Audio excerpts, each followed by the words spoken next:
Godhead, I offer my respectful obeisances unto you. Narayanam namaskritya naram chaiva narottamam devim saraswatim vyasam tato jayam udiraye. Before reciting this Srimad Bhagavatam, which is the very means of conquest, one should offer respectful obeisances unto the personality of Godhead, Narayana, unto Narayana Rishi, the supermost human being, unto Mother Saraswati, the goddess of learning, and to Srila Vyasadeva, the author. Nashtaprayeshu bhadreshu nityam bhagavata sevaya bhagavati uttama shloke bhakti bhavati naishtiki. And renderings of service to the pure devotees. All that is troublesome to the heart is almost completely destroyed. And loving service unto the personality of Godhead, who is praised with transcendental songs, is established as an irrevocable fact. Jnana-timirandasya jnana-jana-shalakaya chakshurunmilitam yena tasmai Shri Guruve Namah. I was born in the darkest of ignorance, and my spiritual master opened my eyes with the torchlight of knowledge. I offer my respectful obeisances unto him.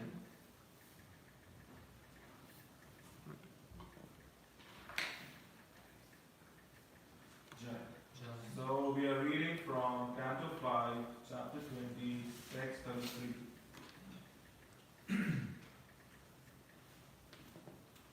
Yattat karmamayam lingam Yattat karmamayam lingam Brahmalingam janorachet Brahmalingam janorachet Ekantam advayam santam Ekantam advayam santam Tasmai bhagavate namaiti Tasmai bhagavate namaiti Yattat karmamayam lingam Yattat karmamayam lingam Brahmalingam janorachet Ekantam advayam santam Ekantam advayam santam Tasmai bhagavate namaiti Tasmai bhagavate namaiti Yattat karmamayam lingam Yattat karmamayam lingam Brahmalingam janorachet Brahmalingam janorachet Ekantam advayam santam Ekantam advayam santam Tasmai bhagavate namaiti Tasmai bhagavate namaiti Yattat karmayam lingam Yattat karmamayam lingam Brahmalingam janorachet Ekantam dvayam shantam Ekantam advayam santam Tasmai bhagavate namaiti Yattat karmamayam lingam Brahmalingam janorachet Ekantam advayam shantam Tasmai bhagavate nama iti. Tasmai bhagavate namaiti Yattat karmamayam lingam Yattat karmamayam lingam Brahmalingam janorachet Brahmalingam janorachet Ekantam advayam shantam Ekantam advayam shantam Tasmai bhagavate namaiti Tasmai bhagavate namaiti Word to word meaning, everyone together. Yat Yat which That karmamayam obtainable by Vedic ritualistic system Lingam the form Brahmalingam which makes known the Supreme Brahman Jana a person Acharya must worship Ekantam who has full faith in one's Supreme Advayam non-different Shantam peaceful Tasmai unto him Bhagavate the most powerful Namah worship Iti thus translation purport by His Divine Grace Bhaktivedanta Swami Prabhupada Srila Prabhupada. Jai. Translation, everyone together. Lord Brahma is known as Karmamaya, the form of ritualistic ceremonies, because by performing ritualistic ceremonies, one may attain his position And because the Vedic ritualistic hands become manifested from him, he is devoted to the Supreme Personality of Godhead without deviation. And therefore, in one sense, he is not different from the Lord. Nevertheless, he should be worshipped not as the monists worship him, but individually. One should always remain in servitude of the Supreme Lord, the Supreme Worshipable Deity. We therefore offer our respectful obeisances unto Lord Brahma, the form of manifest Vedic knowledge. Purport, would you like to read? Yeah, we In this word, the word karma obtainable by the Vedic ritualistic system is significant. The Vedas say, Swadharma Nista Sata Janmavihi Puman Virinchatam Iti. One who strictly follows the principles of Varnashrama Dharma for at least 100 births will be rewarded with the post of Lord Brahma. It is also significant that although Lord Brahma is extremely powerful, he never thinks himself one with the Supreme Personality of Godhead. He always knows that he is an eternal servitor of the Lord. Because the Lord and the servant are identical on the spiritual platform, Brahma is here addressed as Bhagavan. Bhagavan is the Supreme Personality of Godhead, Krishna. But if a devotee serves him with full faith, the meaning of Vedic literature is revealed to him. Therefore, Brahma is called Brahmalinga, which indicates that his entire form consists of Vedic knowledge. So we are reading from Canto 5. In the first 15 chapters, we saw the dynasty of Priyavat Maharaj. And Priyavat Maharaj was the son of What's his name? Something like it. Priyavat Oh, Maharaj. Swambhu. That's right. Priyavat Maharaj was the son of Shyam Manu. And then we see the dynasty of Priyavat Maharaj, where we see great kings like Agnidhara, Nabi, Rishabdev. So that was the first 15 chapters, and we saw their activities and how whatever instruction Rishabdev gave us. So that was really important for us to know about all those things that we can implement in our life. So now the next 10 chapters, from chapter 16 to 26, is the structure of the universe, right? So you might be questioning that, why should we know about the structure of the universe? What is it to do with us? What is the lesson from us? So can anybody answer? Based on what we read in the purport and based on the previous classes we had like few months ago, I asked this question whether we could be Brahma or not. The answer was yes. So is it easy for us to be liberated or for Brahma? So to that question, it was answered it is easier for us to get liberated than Brahma. So how does it make any sense? Yeah, I'll come to that. Can I answer Can I it? get it? Maybe the universal element, yesterday while we are reading Bhagavad Gita, so we came to same kind of conclusion. So universal elements that we know about these universal things. Okay. So if Krishna is unlimited, he is more than these all things. If we explain something about more than universal elements, we can't even imagine. We cannot relate that. But if we can talk something regarding the universal element, all the elements, then we can compare. Okay, it's available. We can relate it. Okay, it's more than this. Maybe together. Yeah, that is also one good answer. Another answer is that we have 14 planets in this material world, and Brahma Lok, where Brahma resides, that is in the upper planetary systems. So what happens? We are in the middle planetary system. So in the upper planetary systems, there is a lot of abundance of sense gratification, and in the lower planetary systems, there is a lot of pain and suffering. So if you have a lot of abundance of sense gratification, it becomes very difficult to remember Lord. And if you have a lot of pain and pleasure, then also it becomes very difficult to remember Lord. And we are at the exact in the middle. the moderate one. So we have happiness and distress. So that is very much appropriate for us to remember the Lord and to serve Him. So that is why it is said that we should be a devotee and then we should be in this material world so that we can serve Him and then go back. It will be easier for us.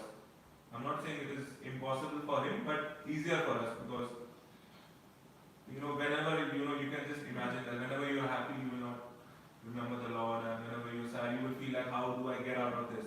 And when you are happy, like oh I'm just top of the world, and so by that you can understand that how Brahma is like he has a lot of confidences that way. So yeah, coming back to where I was about the structure of the universe. So I was asking that why do we need to understand the structure of the universe? So the structure of the universe is also created by the illusory energy of the Lord, which is Maya. So it is very important that we understand the illusory energy of the Lord so that we don't get entangled into it. That is the main purpose. So it's very important that through a diagram we understand how does the structure of the universe look like. So I'll just share some images for you so that you can see.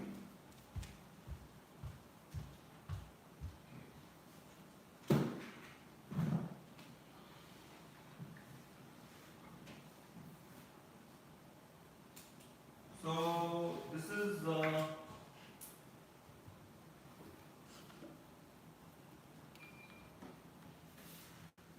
so here you can see this is Jambu Deepa,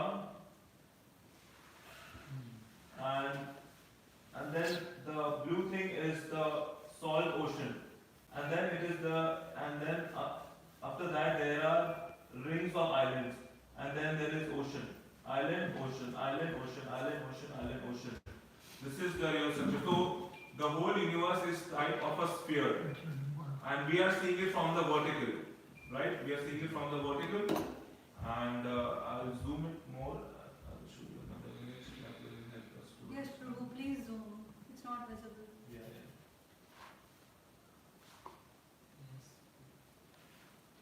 So now we will see the Jambu Deepa. This is the Jambu Dweep. So you can see whatever these brown places are, these are the mountain ranges, and these are the Varshas. So you can see there is Kuru Varsha, Hiranyamaya Varsha, Ramkaya Varsha, Ketumala Varsha, Elavrata, Bhadra Varsha, Hari Varsha, Kim Pursha Varsha, and Bharat Varsha. What is And, Varsha? huh? What is Varsha? These are the different, what do you call it? Yeah, these are the different places where in the universe. These are the different places in the universe, and these are the mountain ranges. So Himalaya, Hemkund, Nishad, Malyavan, Gandhamadar, Neela, Sveta, Shringavan. So these are the different mountain ranges. So these mountain ranges divide the different places, right? And you can see this is like 31,000 yojanas. So one yojana is 8 miles, right? So you can see how big they are, right? And in the middle there is Mount Sumeru, which is also known as Mount Meru. So that is the tall mountain made of gold. And on the top of the mountain there are abodes of various demigods like Brahma, Shiva, and all those things. So this is the way. So for the abodes on top of Mount Meru, these are not like the abodes which they stay. It's like some kind of like a vacation abode, right? They just go and visit, and sometimes they just come. So that is one of the abodes. We can go to that mountain? No, we cannot go to that mountain. So from all these places, where do you think where are we situated in? Bharat. Yeah, so we are situated in Bharatvarsh, and this is the Bharatvarsh, and you can see the mountain ranges, the yojanas of the mountain ranges as well. You can see the height and width. So and then we are covered by the salt water ocean. So I'll go in a much better diagram so that it's easier to understand. Yeah, this is the Jambu Deepa in a more diagrammatic form. So you can see the mountain ranges and Mount Sumeru. This is the Ilavat Varsha, and these are so all of these Varshas. So like there are like you can say like a different planets. So like different planets, they worship like different demigods. which is the form of the Lord, right? So in Bharat Varsha, it was mentioned that we, worship Nar Narayan and Nala Movie, and then in the Kim Purusha Varsha, where the monkeys are there, so they worship Lord Ram, and then Hari Varsha, Prahlad Maharaj is there, so they worship Lord as Hiranyakashipu. So similarly, in the Ilavat Varsha, They worship Lord as Hiranyakashipu? So, yeah, as incarnation. Oh, sorry. Narsingadev. Narsingadev, sorry. Yeah, Narsingadev. They worship the Lord as Narsingadev, and similarly in different all the Varshas, they worship the Lord as different this.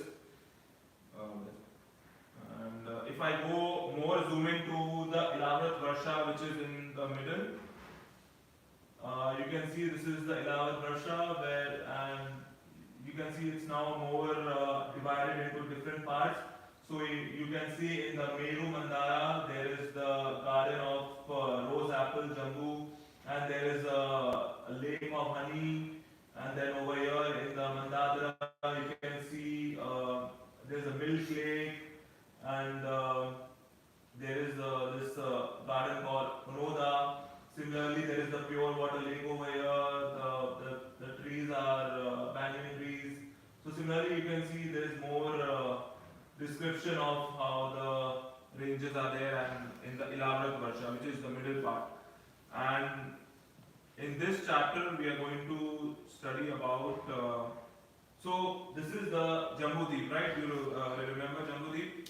So now we are going to go more extended form. Like, so this is the main one, the middle. It's you can see this as like a lotus flower. The middle Jambudeep is a lotus flower, and then the other ocean. So this is the Jambudeep. Then there is the ocean. Then there are like 7 islands. So what happened that when Priyavrat Maharaj was going in the chariot, there were 7 ditches made, and the 7 ditches made the 7 oceans, and which divides the 7 islands, right? So each of the island is given to different sons of Priyavrata, right? And He has 7 islands and then he gave 9 islands as per the Shastra. maybe we can just it's 7 islands. And we can just check in the Bhagavatam where it is. So now I'm going to expand further. In this chapter, we are going to expand further. So now you can see we were looking into Jambu Deepa, which was over here. This is the Jambu Deep where we were looking, and this is the water. So in this chapter, we were it is mentioned about the Plaksha Deep, where one of the sons of Priyavrata, he was given that deep, and then he divided it into more 7 parts for his 7 sons. Then you see there is an ocean of sugarcane juice over here. Then you see it's the can't see the name of the dweep, but there is one more dweep over here. Then there is the ocean of liquor. Then there is the Kusha dweep, which is also known as Agni. Then there is the ocean above that is the ocean of clarified butter, which is known as ghee. Then there is the Corona Dweepa Varuna, and then there is the ocean of milk. Then there is the Sapha Dweepa, which is also known as Vayu. Then there is an ocean of emulsified yogurt, and then there is Pushkara Dweepa. And over here we can see there are abodes. So on top there is the Vibhavari, which is the residence of moon god. On the right there is Devdhama, which is the residence of Indra. On the left there is Nimloka, which is the residence of Varuna, and on the bottom there is the residence of Yamraj. So currently we are speaking about the verse which talks about is of the Pushka Dvipa, where Brahma is the presiding deity. Like they are worshipping the Lord as Brahma. And we are seeing over here that they are being prayers made to Lord Brahma. And in each of the cantos, we see that there are like different prayers we meet, and prayers are very important to the Lord.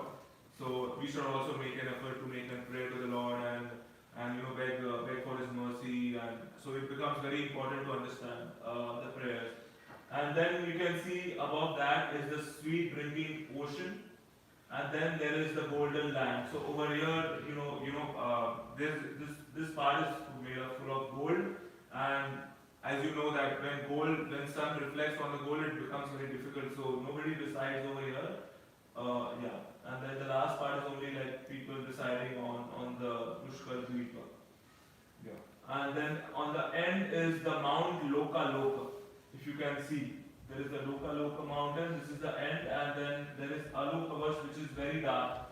This is full dark, where the sun, the rays of the sun don't reach. And over here you can see the distance, like from the center, which is the Jambudeep, to over here it's like 126 million miles. More to the sweet is the 202 million miles. You can see it is Loka Loka is 1 million miles, so it's very huge. So it is like we are seeing it from the vertical form, right? This is the universe is like a sphere, and we have just cut it, and then this is the part which we are seeing right now.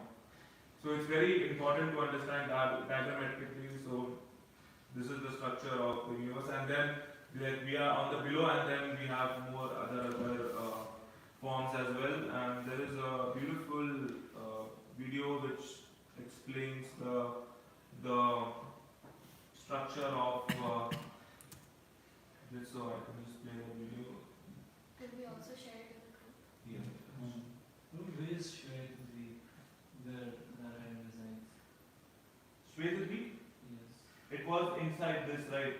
Where the in the Jambudeep there was different parts. Then where does Narayan reside?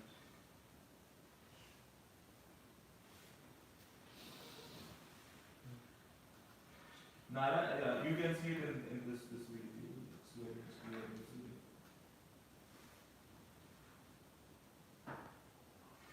Holding up the earth. This is Shesh, the empowered incarnation. There we have put down to the four Kumaras, and above the 7 subterranean planets. Here we can see Jambudeep, the central island of Bhumandala, and Bharatvarsha is situated on the southern side of that. It's 8 other Varshas, with Ilavata Varsha in the center. Various supporting mountains with large trees upon them, described in Srimad Bhagavatam. In the very center of Ilavata Varsha is Mount Meru, Golden Mountain. Atop Mount Meru are the cities of important demigods, Lord Brahma in the center, 8 Dikpalas in the cardinal directions and sub-directions. Moving out, we can see the broader Bhumandala, 7 concentric islands and oceans surrounding them. The 7th of these islands is Pushkar. On that island is Manasotra mountain. On the mountain there's various cities of demigods such as Indra. Out further is Loka Loka mountain. These large elephants stand atop Loka Loka mountain to balance Bhumandala. Outside of Loka Loka mountain is Aloka Varsha, which is dark. The rays of the sun and the other luminaries extend up to Loka Loka mountain. On Manasotra mountain here on Pushkar Dweep, the sun travels above this mountain at the southernmost point of its annual orbit. Above Bhumandala is Bhuvarloka, which is the residence of the Charanas, Siddhas, Yakshas, Gandharvas. And above there is Swargaloka, beginning from the sun and extending up to the pole star Dhruvaloka. This is the moving part of the planetary display. Here we can see the sun and the moon moving in their chariots. The chariots are being drawn by horses moving in the anti-clockwise direction, but they're traveling with the wheel of time, moving in the clockwise direction faster, so it looks as if they're moving backwards. Above them are the zodiac of stars, more planets, and another realm of stars. So here we can see everything moving with the Kala Chakra, circumambulating the axis that connects Mount Meru with Dhruvaloka. Above these planets, we come to the planet of the 7 sages, the Saptarshi. You can see them here, they're commonly known as the Big Dipper, and then Dhruvaloka, the pole star. On the ocean of milk situated there, Kshirodakshaya Vishnu, who is the Paramatma within everyone's heart, He resides on Ananta Shesh. Moving up beyond there, we have Mahaloka, Janaloka, Tapaloka, and Satyaloka. In this video, we haven't included many of the details for there, but on Mahaloka, Janaloka, Tapaloka, we have residences of the Lord, such as Lord Varaha, and Vamana, and so on. Here's Brahmaloka, and on Brahmaloka, we also have a form of the Lord Govardhana Vishnu as the Sahasrashesha Purush. Beyond there is the seven coverings of the universe, earth, water, fire, etc. And outside of the universes is the abode of Lord Shiva, Shiva Loka. There he resides eternally. Beyond Shiva Loka, we come to Mahavishnu, Karana Vishaya Vishnu, with innumerable universes that are emanating from the pores of his transcendental body. Here you can see him being served by Rama Devi. Then we come to the Brahmajyoti, the effulgence of the Lord's transcendental body. Penetrating through the Brahmajyoti, we come to the Vaikuntha planets. We're showing 24 planets of the Vaikuntha realm in this model. The Lord, with 4 arms, is holding the conch, disc, club, and lotus, and the various combinations of those 4 make 24. Then we come to Goloka Vrindavan. Here we can see Radha Madhava, and we'll also be showing the other primary rasas. Krishna with the cowherd boys, Krishna being served, Krishna with Mother Yashoda. So this is an overview of the planetary display to be shown in the main dome of the temple. So you can see how big it is and the structure of the universe, and then from this we can realize like how far we have to go, right? So it's not an easy journey. We have to go very up. We are at the very bottom at Jambudweep, and so it's a big journey. So it's this diagram like really helps us to the agreement that did so much to understand that how much we have to serve Krishna, how much we have to work hard towards it, and it's not easy. And if we have to do it in this very life, then you know how will it be very much difficult to it. So coming back to the verse, it talks about Lord Brahma and how to become a Brahma. What do you need to do? 100 lifetimes Bodhisattva. If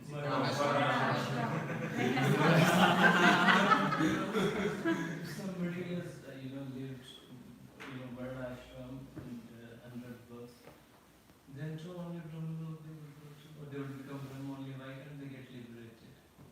Because they are not serving the Lord. They are only following the Vedic principles of Varnashram Dharma. If you are just following the principles, then you will just be there. But if you have to go above and beyond, then you have to do something which is above and beyond it, which is serving the Lord. When Brahma keeps on serving the Lord, it takes him 100 lifetimes to get, liberated, or he comes back on this planet and then he gets liberated. How does it? But Brahma also got a chance to Vishnu. He also prayed for Vishnu, but likewise Brahma. Why not Dhruva being given like Brahma's hating? So coming to the first question about Brahma. So Brahma is a position, right? And he has a lifespan of 100 years, which is like very, very like in billions of years in terms of our age, right? So it's not that when like he's in the upper planetary system, so he has to come down. It will only depend on how he's serving the Lord, if he's doing devotional service, which I have mentioned that it's very difficult, right? So he will have fall down from the upper planetary systems to the Bhuloka, so that he can do devotional service and all. So he has to come down, and then again he has to do his devotional service. The chances of getting distracted are more here than the planet where he's been serving. The chances of getting distracted, are more here. Here or the planet where he's serving. So as I mentioned, in the upper planetary system, there is a lot of opulence of sense gratification, right? When you have like only happiness and no distress, and you have no worries, then it becomes very difficult to remember the Lord and serve Him and do anything, because you are so much immersed in yourself doing. you can see like people who are rich, they are so much immersed in doing different kinds of sense gratification. They don't feel the need of remembering the Lord. Why would they? Right? So it's similarly like that for Brahma. Brahma, who has got direct knowledge from the Lord, who is such a knowledgeable personality, why would he be distracted? Renunciation is easy for him to achieve. Yeah, like he is doing service of the Lord, but you have to understand the difference between the devotee and being Brahma. So you don't aspire to become Brahma, right? He is doing the service, but we don't aspire to become Brahma because that is like something lower you are asking for. When you can directly go to the upper planetary systems and be in the Vaikuntha planets, why would you want to be Brahma and just be in the planetary systems and Brahma Loka where you don't even know that you might go above or not? Yeah. Next So- is the Durga Lokana and Vishnu after that Brahma, then the Yeah. that's why you know devotees. Yeah, exactly. Yeah, there's a difference like pure devotional service and just serving the Lord. So Brahma is also serving the Lord, but he's indirectly serving the Lord. He has got some material motives. He is enjoying the position that he has. So pure devotees, they don't have any motive behind their devotional service. They just want to serve the Lord. That's it. Brahma is creating people like us. Yeah. He is giving us knowledge, and then he himself is not able to become it. Yeah, because it's so difficult to understand the Lord. Brahma himself is saying in the Brahma Samhita. First knowledge was given to him and then from him to us. From him to us? No. Yes, it is separate succession. It is coming in the same format from Lord to Brahma, Brahma to then Narad, something like that. Yeah, it's coming with a disciplic succession. This is coming. So like Brahma is like a self-realized soul, right? So we have to understand, the secret of a self-realized soul. But in the material world, like people want to know the secret of highly successful people, and they just want to be successful in this material world. But devotees are something which desire to be more and above and beyond being successful just in this planet. They want to go much higher. As we can see over here, right? We have to go much higher. There's like our upper planetary systems, and then there's Google Loka, and then there's a lot of ways. So there's a long way to go, and we desire a lot. So that is why we have to understand the mind of a self-realized soul. And one of the things which is very important to understand is desire management. So like we have a lot of desires, right? Everyone has a lot of desires. You can see how many desires you have, and in the Bhagavad Gita, the Krishna mentions in 2.70 that how a self-realized soul is able to, channel his desire and to make sure that because desires are like an ocean and a lot of and there are like rivers flowing into the ocean. So like a lot of desires will be coming into the ocean, but you have to make sure that you are not disturbed, not agitated, not overcome by that desires, right? Because the nature of the soul is to have desires. So if you are saying that I will not have desires, that is not the kind of philosophy which would really be helpful to you. You will become frustrated by having that desire to not have any desires. Prabhu, just adding on to what you were saying, I think even the acharyas, the way they describe is like you can't stop your senses, you can't stop your desires. Right. Only thing that you can do is to dovetail them. Exactly. If I listen to music, I listen to Hari Katha, Right. Hari Bhajan. Right. If I like seeing, Yeah. I look at Krishna, I look at devotees, I do other things. Right. So I think it's like that there was this one example that I'm forgetting who gave, which was like if there is water that's flowing really fast from a mountain and you think you'll stop it, whatever you build to stop it will get destroyed because the speed is such. So you reduce the speed by creating a dam and you change the direction of it. Exactly. So that is how we have to control. Dovetail it. Control our senses and dovetail our desires. So it's very important that whatever desires, because sometimes what happens, our desires fuel more desires. So we have to make sure that we are desiring something which is dovetailing to the service of Krishna, service of the Lord. Because sometimes we just have like useless desires. One time, there was a lady, and we have footballers like Messi, but in India India we have Masi, who can balance the pots. So one time in a village, one Masi was balancing the pot, and it was a very hot day. She was just thinking, I just want to go home and just make sure that the pot reaches the home safely. But then she tripped over, and all the water had just overflown, and the pots just got destroyed. And then she was like, "Oh Krishna, please help me over here." And she called Krishna with so much devotion that Krishna appeared. And then Krishna asked, "What do you want?" And she just asked that, "Could you just have these earthen pots put again on my head?" So this was the desire she had. And she did not realize that she just asked Krishna to have her material desires back on her head, which is not something we should do, right? We don't want material desires. So it's very important that we understand what kind of desires we get. So there are like 4 kinds of desires. So the first kind of material desire is the desire which is not going to help you progress, right? It will simply entangle you in this material world. And so what we have to do, we have to ignore those kind of desires. The second kind of material desires is the material desires. What is the first one? The desires which are not going to Help in progress. help in progress, and will make you simply make you entangled. So the second kind of desire is the desire which to channel towards Krishna. Those are the kinds of desires which we have to channel towards Krishna.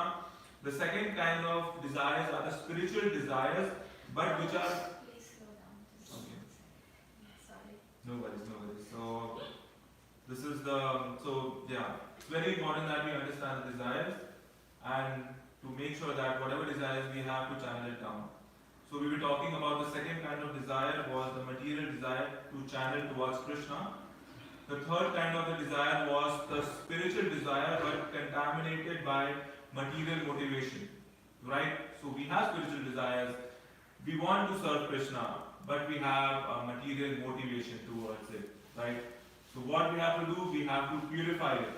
Prabhu, can you give me an example of that? So it's a very nice thing. So an example of that could be me coming to the temple to find people to get a job.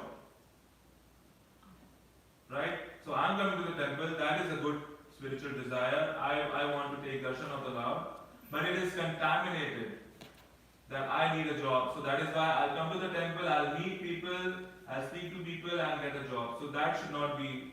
So we have to purify that desire. Right? And the last kind of desire is the sincere desire to serve Krishna. Right? That desire should be our most like. So what we have to do from these 4 desires is the first kind of desire, we have to ignore it. The second kind of desire, we have to channel it towards Krishna. The third kind of desire, we have to purify it. And the fourth kind of desire, which is the sincere desire to serve Krishna, we have to expand it. Right? So whatever desires we have to get, we have to categorize it into these 4 categories. And then understand what can we do about it. And so that is very much important. So, and we just cannot, so we have to make sure that we deal with our desires. Right? Desires will be coming every time, all the time. So it's very important that we understand and our main focus should be to expand our spiritual desire, expand our desire to serve Krishna. Because we are in this material world, that is why we might have material desires. But when you are in devotional service, you will see that your desires are getting purified. You can see your progress from where were you and where you are right now currently. You can see the difference yourself. But once you are in the process, once we are starting devotional service, you will not understand, you will not see the progress, you will not see the difference in you. But when you are you are practicing Krishna consciousness for years, then you might see the difference in you, that what were you when you came and what are you right now. That way you will understand the difference in what we can see. And you can see in the Bhagavad Gita it is said that Eki Kuru Nandana. The gopis are also one-pointed, right?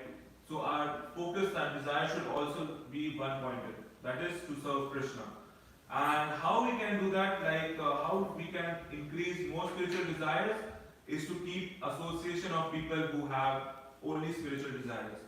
So we are so fortunate to be in this temple in ISKCON Toronto, that we have association of so many exalted devotees who are coming and giving association of them. We are trying to learn from them, and it's very important that we get the most out of them, of their association.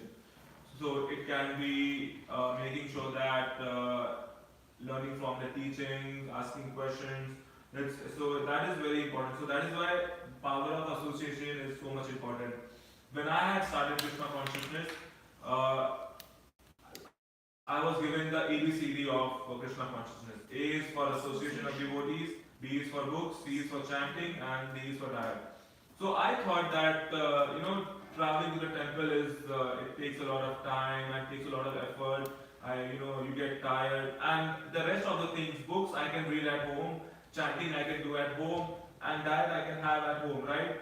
So I thought that most of the things I can do at home, and I don't think that association is so much important. But I was wrong. I was not able to do any of these things alone at home. And only due to the association of devotees, I was able to do all the rest of the three things. So it's very important that only being in the association of devotees, you will automatically do things which are very much favorable to your devotional service. It becomes very automatic, and you don't have to make a conscious effort. But when you are at home, you have to make a conscious effort, and it is very difficult. You can speak with people who stay at home, and versus the people who stay in the temple. How it becomes very difficult for them to do devotional service at home, because they have a lot of other things going on. They are dealing with other people, dealing with materialistic people. But we are so fortunate to be in the temple that we have only association of devotees, and like even if we are we are speaking about having prasadam. That is what, and we are speaking with the devotees, having prasadam together. We are just discussing about Krishna Katha. So it becomes very important. But because people outside, they are dealing with other people, they are having lunch at office, they are speaking all mundane stuff. So that also pollutes the mind. So it becomes very difficult. So that is why it is always recommended to have the spiritual sandwich, right?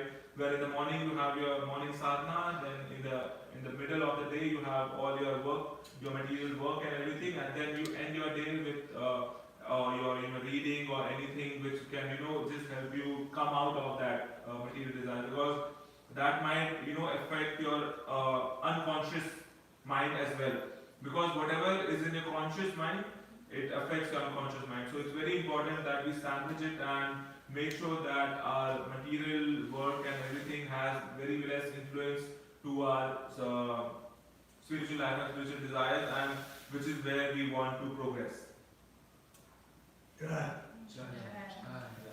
So thank you very much. Do you guys have any questions? Yeah. So Prabhu, if we have second kinds of desire, like desires that can be dovetailed in Krishna's service, but it is not the right time to do it, so how do we postpone that thing? What? So you were saying it's not the right time to do it. Yeah. So you want to direct it towards Krishna, but you don't feel the right time to do it.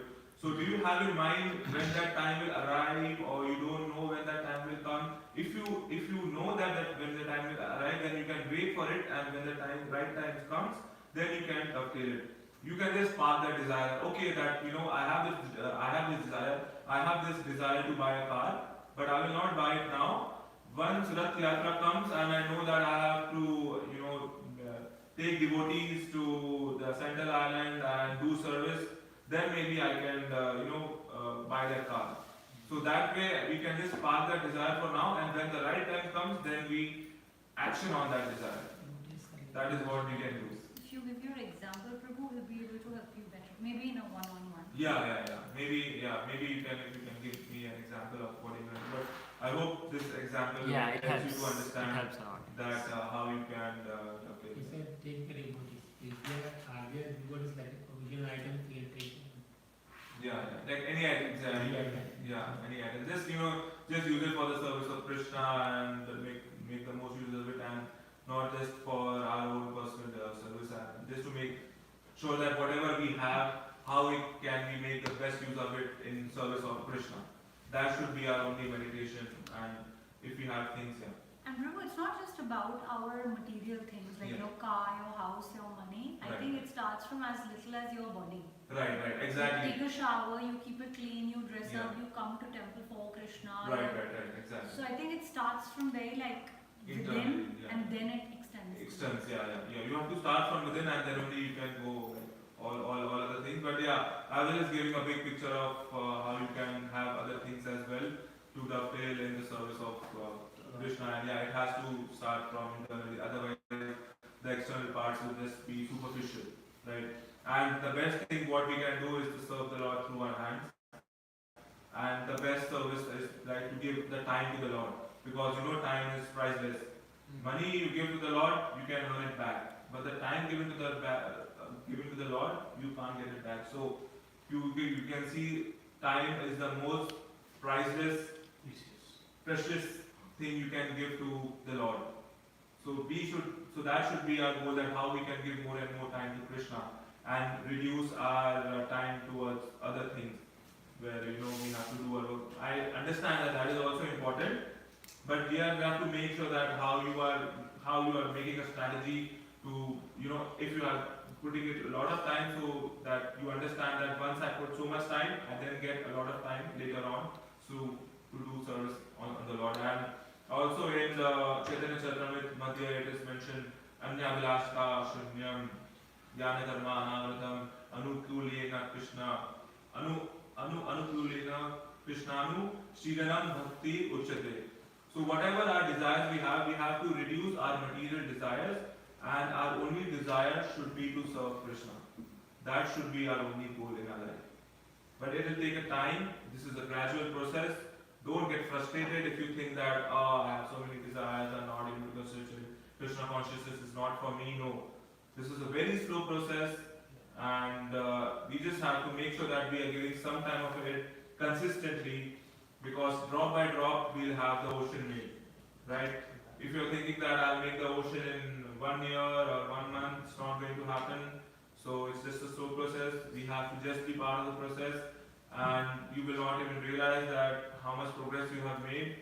And that is why it's very important that association of devotees, the power of association, it's very much important, and that should be our only goal, that even if we are not able to do sadhana, even if we are not able to do anything for Krishna, just be with the devotees, and they will direct you, they will speak to you, and then you will see magically things will will make you that you are dovetailing to the Lord. And so whenever you are feeling like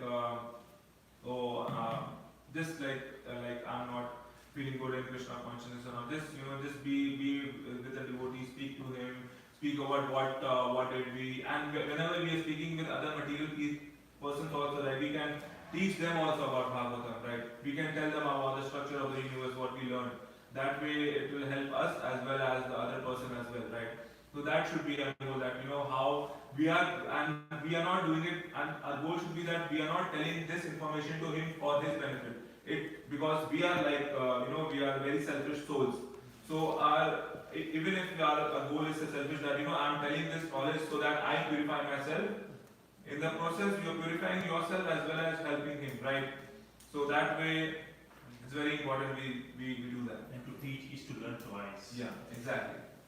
Prabhu, funny example of that. Once I had my friends come over home, and they're not into Krishna consciousness, but they have their own form of spirituality that they follow. Right. So I was telling them that the universe is not how we think it is, and this and that. And I was telling them this example of how Shivji says that Uma kahu mein anubhav apna, sab hari bhajan jagat sab sapna. To translate, it means that Uma, I'm telling you, world's an illusion, and the only truth is Hari's name. And I explained it to them, and they looked at me like, "Are you okay?" And then I stood there for a second, and I was like, "Shanky, shh, don't, just do it." They'll not get it. So it was so funny that I tried explaining, and the more I talked, the more I saw their face expression being like, Those "Are you things fine?" very Sorry? the dose is first we need to understand their mind before. I get it. I'm just saying a funny example. Like when I was initially into it and I was excited to talk about it, and their expressions were like, "You need help." so I think it's just of course we need to know where they are. Exactly. We can't reach them everything. But it was just a funny instance. It's a very and then we can just try to come to their level, whatever terms and knowledge they have, to explain their terms and knowledge, and then it becomes easier for them to understand. So To teach in their language. because we have to always understand that somebody came to us and taught this knowledge. So and then we are in so much bliss right now. So it becomes our duty as well to pass this knowledge to other people. They might not understand, but you have to do your duty, right? It should not be that your friend is telling that you are in Krishna consciousness and you did not even tell me. That then you might be a lot of guilt. So our only duty is that we whatever knowledge we can give, whatever knowledge we have, we just give it to them in a palatable way which they can understand. And then it is just then we have done our work, and then it is the Krishna in their heart which will awaken. So if they have the superiority, they can re-energize their Krishna consciousness. Otherwise, nothing we can do about it. Thank you so much. Jagatatma Ki Jai.